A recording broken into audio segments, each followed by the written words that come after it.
नमस्कार, मैं आपके साथ के राणा वीआईपी न्यूज देख रहे हैं आप। स्वागत है आप सभी का बात बिहार की में। कोरोना महामारी देश को आर्थिक मोर्चे पर काफी नुकसान पहुंचा चुका है। साल 2020 देश दुनिया के लिए खौफ भरा रहा है। हर ओर डर और आतंक का मातम छाया रहा, लेकिन 2021 राहत लेकर आया। दुनिया को कोरोना से मुक्ति दिलाने के लिए अब वैक्सीन बनकर तैयार है और वैक्सीन पर सफल ट्रायल जारी है। जल्द ही आम लोगों तक भी यह पहुंच जाएगा। मगर भारत में कोरोना वैक्सीन पर सियासत शुरू हो गई है और बिहार में तो वैक्सीन पर जुबानी जंग भी तेज हो चुकी है। कुल मिलाकर कोरोना के टीका पर नेताओं की टिप्पणी अब जारी हो चुकी है। रिपोर्ट देखिए।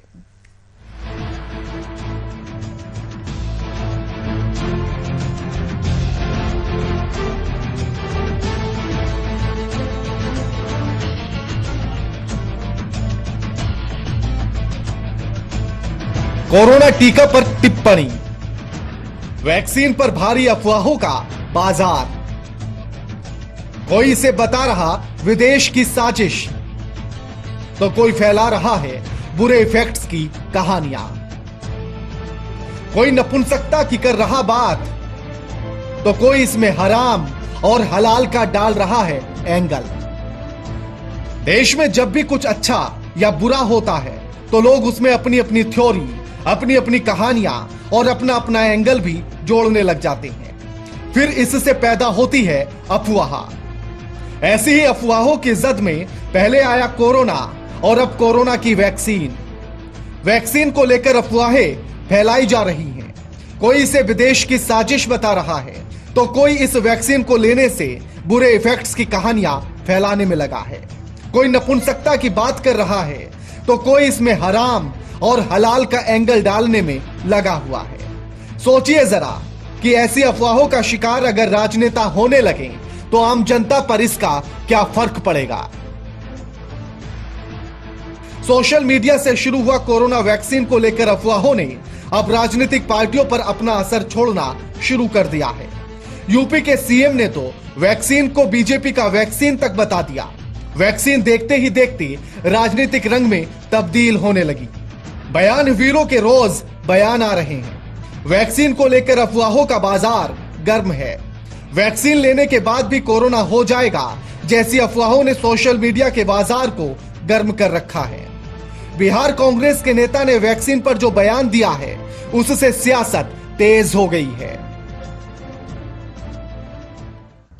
भारत की दो कंपनियां द्वारा लाई गई दोनों वैक्सीन को लेकर आम आदमी के बीच कुछ संशय भी है, जिसे दूर करने के लिए जैसे रूस एवं अमेरिका के राष्ट्रीय अध्यक्षों ने सबसे पहले टीका लेकर पूरे जनता को विश्वास में लिया है। मेरा भी मानना है कि यहां भी भारतीय जनता पार्टी के सर्वोच्च पद पर आदरणीय प्रधानमंत्री नरेंद्र मोदी जी और भारतीय जनता पार्टी के वरिष्ठ नेता सबसे पहला टीका लेके जनता को विश्वास में लेने का काम करें। शर्मा जी का राजनीतिक बयान आम जनता पर क्या असर छोड़ेगा, इससे उन्हें कोई फर्क पड़ता ही नहीं है। साहब को तो बस राजनीति करनी है और मामले में प्रधानमंत्री को घसीटना है। कांग्रेस विधायक दल के नेता अजीत शर्मा के बयान को आरजेडी ने समर्थन दे दिया है। आरजेडी ने बीजेपी से वैक्सीन पर राजनीति करने का आरोप लगाया। साथ ही आरजेडी ने कहा कि जैसे अमेरिका और रूस के राजनेताओं ने पहले वैक्सीन लगवाई, वैसे ही प्रधानमंत्री और गृह मंत्री लगवाएं और समाज को एक मैसेज दें। कुल मिलाकर भैया टीका पर अब टिप्पणी का दौर शुरू हो चुका है। कोरोना वैक्सीन को लेकर के कांग्रेस विधायक दल के नेता श्री अजीत शर्मा जी ने ठीक ही कहा है कि ये बीजेपी अपनी उपलब्धि ना बताए, इसका राजनीति बीजेपी ना करे। Bharatiya Janata party corona vaccine पर भी राजनीति कर रही है, अपनी पीठ थपथपा कर इसे अपनी उपलब्धि बता रही है। ये देश के वैज्ञानिकों की, चिकित्सकों की उपलब्धि है। बीजेपी हर चीज का राजनीतिकरण करती है अपने फायदे के लिए। तो जिस तरह से अमेरिका में, रूस में वहाँ के राष्ट्रीय अध्यक्षों ने पहले टीका लगवाया, उसी तरह से देश के आदरणीय प्रधानमंत्री नरेंद्र मोदी जी को, आदरणीय गृह मंत्री जी को पहले टीका लगवाना चाहिए, नरेंद्र मोदी जी, अमित शाह जी को। एनडीए अपने प्रधानमंत्री पर हो रही टिप्पणी पर भला कैसे चुप रहता, क्योंकि विपक्ष प्रधानमंत्री से पहला वैक्सीन लगवाने की मांग जो करने लगा है। जेडीयू ने अपने गठबंधन धर्म का पालन करते हुए अपनी कड़ी प्रतिक्रिया दर्ज करा दी है। जेडीयू ने कांग्रेस को आड़े हाथ लेते हुए अनुचित बयान नहीं देने की बात कह डाली।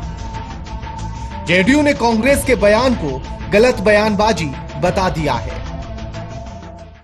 और अगर इस वैक्सीन ड्राइव पर उन्हें इतना ही ऐतराज है तो सबसे पहले अपने दल के सबसे बड़े नेता राहुल गांधी को वो सलाह दे दे कि उन्होंने अगर विदेश यात्रा का इरादा किया तो अब विदेश में ही वो टीका लगा करके आ जाए, क्योंकि स्वदेशी किसी भी अभियान पर उनका भरोसा नहीं है। और मैं एक बात जरूर अजीत शर्मा जी को कहना चाहूंगा, दरअसल कांग्रेस की हैसियत बिहार में केवल बयानों तक सिमट गई है। आप नेता हैं, जनप्रतिनिधि हैं, जनता का भरोसा है। आप वैक्सीन पर संशय और बयान राजनीति है, मगर इसका असर आम जनता पर पड़ता है। अगर आपके बयानों से डरकर लोग वैक्सीन का विरोध करने लगे तो कोरोना का क्या होगा, समाज का क्या होगा और इस देश का क्या होगा। आपके ऊपर जिम्मेदारी है इस समाज की, इस प्रदेश की, इस देश की। बयान देने से पहले सोच लें, कोरोना ने पहले ही देश को सड़क पर लाकर खड़ा कर दिया है। अगर जल्द निजात नहीं पाया गया तो परिणाम और भी गंभीर हो सकते हैं। Bureau report, VIP news, Patna. मुख्यमंत्री नीतीश कुमार ने सचिवालय में उद्योग विभाग की समीक्षा बैठक की है। इस दौरान उद्योग विभाग के अपर मुख्य सचिव ब्रजेश मेहरोत्रा ने उद्योग विभाग से संबंधित एक प्रेजेंटेशन दिया है, जिसमें आत्मनिर्भर बिहार के 7 निश्चय योजना के भाग 2 के अंतर्गत प्रस्तावित योजनाएं और साथ ही मुख्यमंत्री अनुसूचित जाति, अनुसूचित जनजाति और अति पिछड़ा वर्ग उद्यमी योजनाओं के संबंध में विस्तृत जानकारी दी है।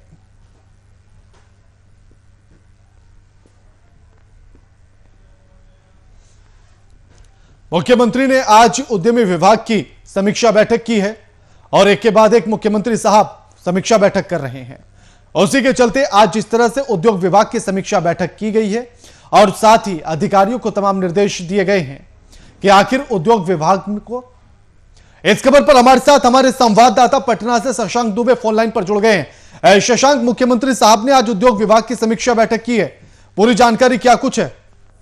शशांक जी। देखिए सागर, सीएम ने आज उद्योग विभाग की जो समीक्षा बैठक की है उसमें उन्होंने जो स्किल डेवलपमेंट है उस पर खास तवज्जो दी है। अधिकारियों को कहा है कि जो बिहार में तमाम माइग्रेंट लेबर आए थे और उनको रिहेबिलिटेशन के लिए जो योजनाएं बनी थी उसमें जो स्किल डेवलपमेंट पर काफी जोर दिया गया था। तो उन्होंने कहा कि एक बेतिया मॉडल है चनपटिया में, जहां पर रिहेबिलिटेशन कैंप में लोगों को अपने स्टार्टअप शुरू किए थे, वो जिस थे उस काम को उन्होंने शुरू किया था। तो उस तरह के मॉडल को पूरे प्रदेश में लागू किया गया। तो आज की जो बैठक की मुख्य समीक्षा थी वो जब बेतिया चनपटिया से सीएम लौटे थे उसके बाद उन्होंने एक बयान दिया था जिसमें उन्होंने कहा था कि पूरे बिहार में चनपटिया वाले मॉडल को, बेतिया मॉडल को लागू किया जाएगा और उसकी उन्होंने आज समीक्षा की।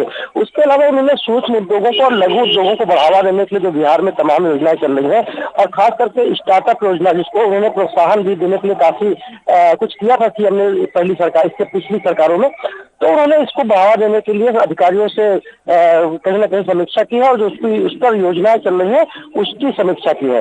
और तीसरा, बिहार में सबसे बड़ा प्रोजेक्ट जो बिहार की इकोनॉमी में काफी परिवर्तन ला सकता है वो एथेनॉल बनाने को लेकर। तो बिहार सरकार पिछले कई सालों से इस प्रयास में थी कि एथेनॉल बनाने की मंजूरी मिल जाए। अब केंद्र सरकार ने एथेनॉल बनाने की मंजूरी दे दी है। तो बिहार में पर मक्के की खेती होती है और मक्के से एथेनॉल बनाने की परमिशन केंद्र सरकार ने दे दिया है।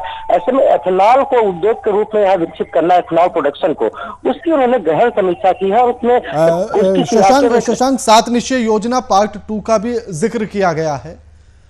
वन अगर देखा जाए तो बहुत हद तक सफल नहीं है, अब ऐसे में पार्ट 2 आ चुका है, इसकी सफलता की उम्मीदें क्या की जाए? देखिए 7 निश्चय पार्ट 2 जो है उसमें तमाम योजना है, जिसमें अलग अलग 7 निश्चय पार्ट 2 की नीतीश कुमार जो सीएम है वो समीक्षा कर रहे हैं, जिसमें सुबह उन्होंने रोड कनेक्टिविटी को लेकर और जो शहर सुगम जो रीच है, एक्सेस है, उसको लेकर चर्चा की थी, सड़क और पुलों की बात की थी। उसी 7 निश्चय योजना में उद्योगों का विकास भी एक निश्चय है और ऐसे में खास करके जो स्वावलंबन बनाने का आत्मनिर्भर कहा जाए स्टार्टअप योजना कही जाए, उन तमाम योजनाओं को उसमें 7 निश्चय पार्ट 2 में शामिल किया गया है। तो सीएम आज जो 7 निश्चय पार्ट 2 के तहत उद्योग विभाग की समीक्षा कर रहे थे कामों की, और उन्होंने एथेनॉल के प्रोजेक्ट पर भी काफी जोर दिया है। जी शुक्रिया शशांक जी आपका हमारे साथ ये तमाम बातचीत करने के लिए।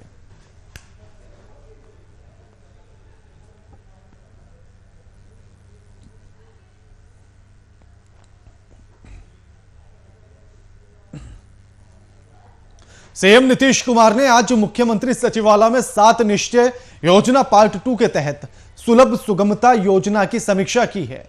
इस बैठक में पथ निर्माण विभाग, पुल निर्माण विभाग और ग्रामीण कार्य विभाग के तमाम अधिकारी मौजूद रहे।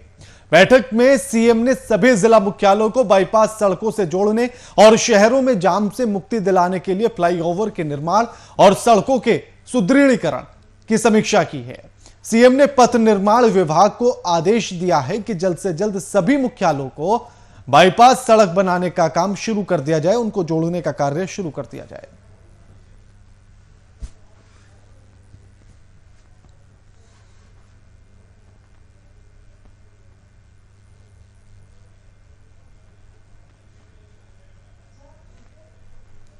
सात निश्चय योजना में शुमार नल जल योजना में वार्ड सदस्यों के द्वारा किए जा रहे बंदरबाट का मामला सामने आया है।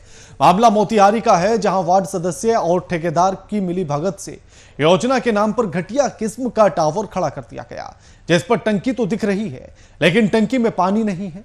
साथ ही अब तक टंकी से लोगों के घरों तक पाइपलाइन नहीं बिछाया गया है।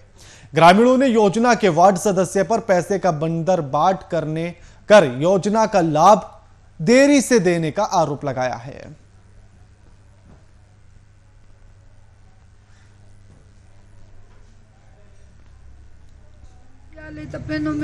मुझे 10 लाख प्राप्त हुआ। 10 लाख में मैंने एक गिट्टी बालू मुहैया कराने के लिए संजय प्रसाद को पैसे दिए 5 लाख रुपया, और अनिल शाह को ईंट के लिए पैसा दिए 3.5 लाख रुपया। तो गिट्टी बालू वाले ने 2-3 लाख रुपए का सामान दिए, बाकी पैसा 1,86,000 रुपया बोलते हैं कि ये मुखिया जी कमीशन में वो अपना ले गए हैं।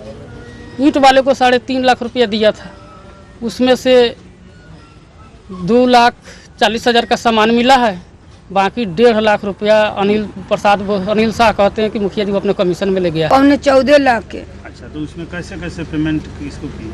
नंद किशोर के बोला लेलन मुखिया जी, कहलन जे तू निकाल दलोगन चेक, सब काम हम अपने करा ले। तो नंद किशोर कौन है? उनके कुटुम्ब है और ठेकेदार हैं? हाँ। अच्छा, तो कितना पेमेंट आप किए उसको? प्रमाण 12.5 लाख रुपया उनके के दिए। चेक से? हाँ, चेक से। अच्छा, तो फिर वो काम नहीं कराए? ना, इतना दिन टावर तो खड़ा कर दिए। हाँ, अभी 50,000 फेन दे लिए तो टंकी अयलक।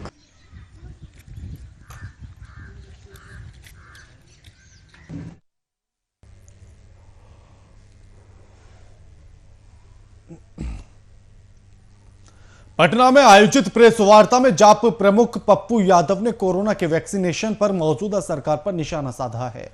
इस दौरान पप्पू यादव ने चुनाव से पहले बीजेपी के घोषणाओं को बताते हुए बिहार में 13 करोड़ लोगों को देने की मांग की है। उन्होंने लव जिहाद सहित कई मुद्दों पर बीजेपी सरकार को घेरा।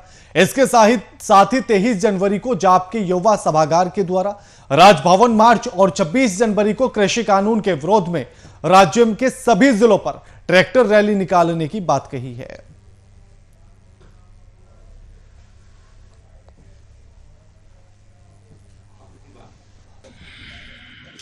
ब्लैक मनी में आपने कहा कि हमको 3 महीने का समय दीजिए, ब्लैक मनी सारा भारत में 7 साल हो गए। 15 लाख रुपया उन्होंने कहा कि हमको 2 महीने का समय दीजिए अकाउंट में। 1 रुपया भी किसी के अकाउंट में नहीं गया, सब गायब। किसान को कह रहा है एमएसपी लागू होगी है, लेकिन मुख्य कानून होगा, कानून नहीं बनाएंगे। कि जितना झूठ आप पहले बोल चुके हैं, अब वैक्सीन के सवाल पर आप 3 बयान बदल चुके। कितना मिलेगा उस पर करिए।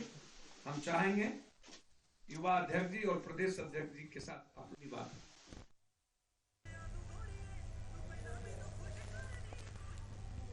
इस खबर पर हमारे साथ हमारे संवाददाता अनिल कुमार फोन लाइन पर जुड़ गए हैं। अनिल, आज जाप सुप्रीमो पप्पू यादव ने प्रेस वार्ता की और जमकर उन्होंने राज्य और केंद्र सरकार को घेरा है अपने सवालों में। अनिल जी बिल्कुल राणा, जैसा कि आज पप्पू यादव, जाप सुप्रीमो पप्पू यादव के द्वारा एक प्रेस कॉन्फ्रेंस बुलाई गई थी, जिसमें किसानों के बिल के विरोध में ये उनके समर्थन को लेकर ये प्रेस कॉन्फ्रेंस था। लेकिन इसी बीच पप्पू यादव ने एक बड़ा बयान देते हुए भाजपा को घेरने की कोशिश की है। इसी कड़ी में उन्होंने साफ तौर पे कहा कि वैक्सीन की राजनीति में कहीं ना कहीं भाजपा लिप्त हो गई है और कहीं ना कहीं वैक्सीनेशन को लेकर ये राजनीति चल रही है।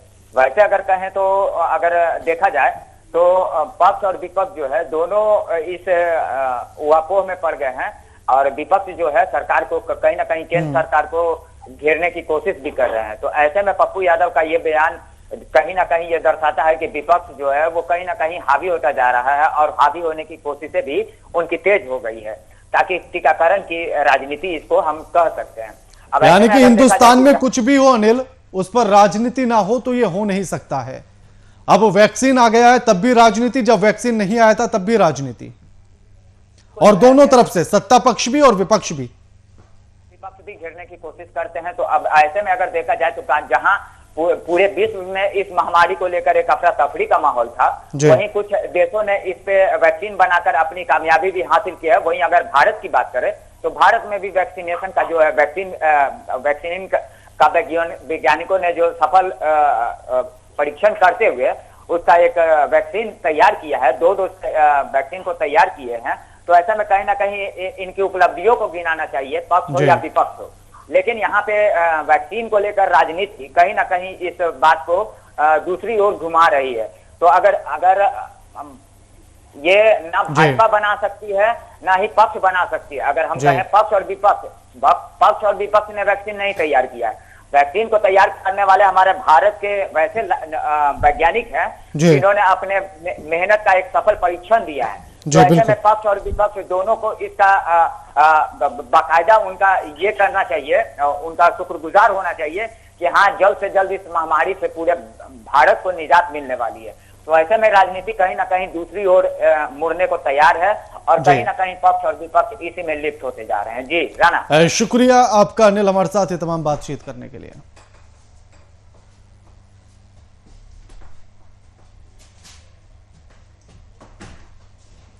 मुजफ्फरपुर के कुडनी प्रखंड अंतर्गत राजकीय कृत माध्य विद्यालय परिसर में अखिल भारतीय किसान संघर्ष सविनय समिति के बैनर तले विचार मंच का आयोजन किया गया। इस दौरान किसान संगठन के नेता शिव शंकर मिश्रा ने के साथ कई तमाम नेता भी मौजूद रहे और केंद्र सरकार के कृषि कानून को काला कानून घोषित करते हुए कृषि कानून वापस लेने की मांग की है।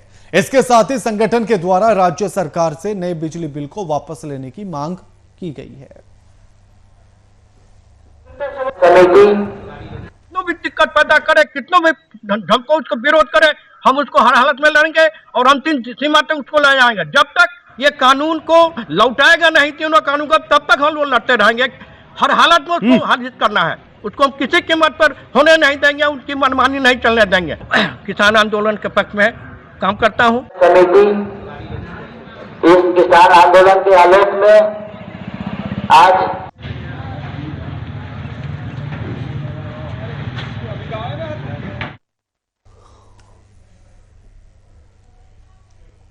औरंगाबाद के रफीगंज में एक महिला के घर पर जबरन कब्जा करते हुए उसे बेघर कर दिया गया। इस मामले में महिला ने थाने से लेकर सीओ तक इसकी शिकायत की।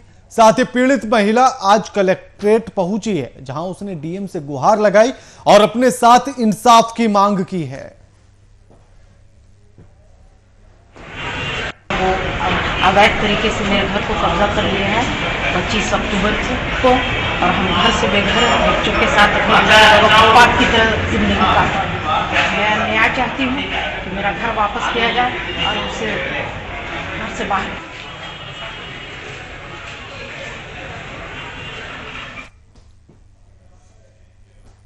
पूर्व राज्यसभा सांसद और बीजेपी नेता आर.के. सिन्हा ने पटना में मीडिया से बातचीत के दौरान देश में वन नेशन वन इलेक्शन को लागू करने की मांग की है। सिन्हा के अनुसार ये है एक संविधान सम्मत व्यवस्था और यह व्यवस्था पहले भी काफी कारगर साबित हो चुकी है, इसलिए इसे दोबारा से लागू किया जाना चाहिए। साथ ही इस दौरान सिन्हा ने कांग्रेस पर विभिन्न मुद्दों को लेकर निशाना साधा है।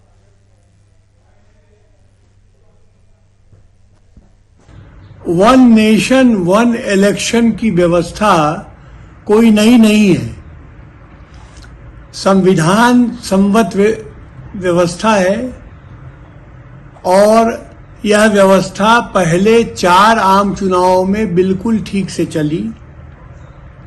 52, 57, 1962 और 1967 का चुनाव पूर्णतः इसी व्यवस्था के अंतर्गत हुआ। 1967 में पंडित दीनदयाल उपाध्याय और डॉक्टर राम मनोहर लोहिया के प्रयास से जगह जगह संयुक्त विधायक दल बने। कोरोना वैक्सीन को लेकर कांग्रेस विधायक दल के नेता अजीत शर्मा के द्वारा दिए गए बयान से सूबे का सियासी पारा चढ़ चुका है। आपको बता दें कि पीएम मोदी देश में सबसे पहले कोरोना वैक्सीन लेकर नया विवाद अब खड़ा कर दिया गया। उनके इसके बाद बयान पर प्रतिक्रिया देते हुए सोमवार को जेडीयू प्रवक्ता राजीव रंजन ने कहा है कि जनता ने तो कांग्रेस को नकार दिया है, अब वे जनता को अंधे कुएं में धकेलने की कोशिश कर रहे हैं। कांग्रेस की हैसियत बिहार में सिर्फ बयानबाजी करने तक रह गई है।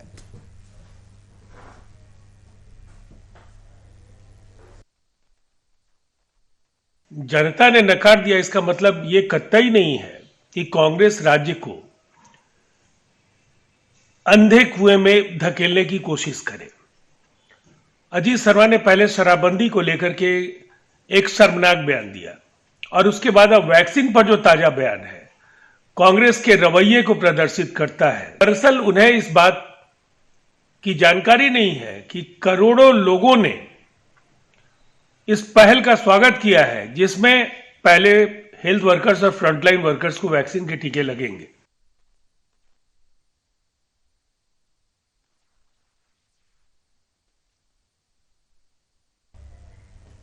चपरा के सदर प्रखंड अंतर्गत पार्वती योगा आश्रम में बीजेपी नेता और महाराजगंज के सांसद जनार्दन सिंह सिगरीवाल ने 3 पुस्तकों का विमोचन किया है। राष्ट्रहित, चैतन्य और बोध कथामृत नामक 3 पुस्तक स्वामी उमानंद के द्वारा रचित हैं।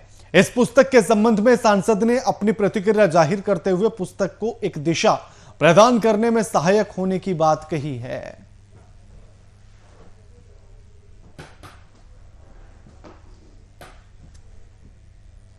राष्ट्र के प्रति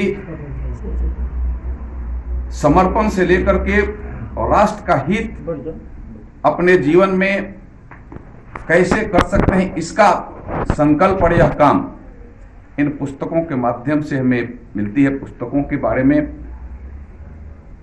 हम यह कहते हैं कि यह एक गागर में सागर के जैसे शब्द हैं। देखने में भले छोटी हो बड़ी हो, लेकिन उसका विस्तार, उसके अंदर का भाव एक विशाल समुद्र के जैसा रहता है। बात बिहार के बुलेटिन में फिलहाल इतना ही।